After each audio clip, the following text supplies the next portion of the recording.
Je m'appelle Alexis Grus.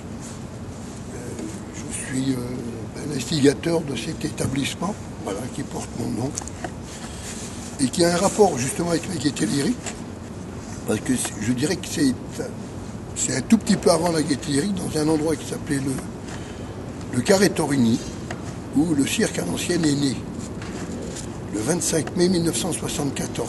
Et j'ai donné mon premier spectacle grâce à une dame de théâtre qui s'appelait Madame Sylvia Montfort. La gaieté lyrique, ça a été la suite du Carré Torigny.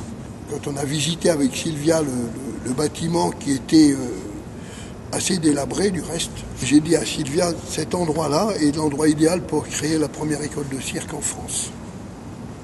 Et le 15 octobre de la même année, on ouvrait la première école de cirque. Pourquoi? Parce que Sylvia me demandait souvent qu'est-ce qu'on peut faire pour aider le cirque, qu'est-ce qu'on doit faire pour aider. Alors, attendez, la réponse est toute simple. Si vous voulez qu'une profession se pérennise, il faut créer une école pour former des gens. Parce que déjà à cette époque-là, le cirque dépendait de l'agriculture.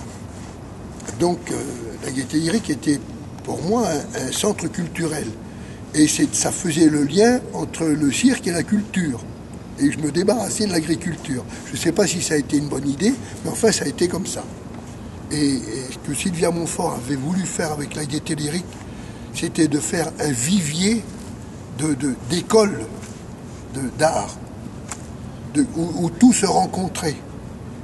Vous alliez dans une salle, vous aviez des mimes, dans l'autre salle c'était de la danse classique, dans l'autre salle il y avait du trapèze, de l'acrobatie, du trampoline. En dessous, dans le square, il y avait le cirque avec la piste, les éléphants, les chevaux. C'était une vraie école de toutes les formes artistiques.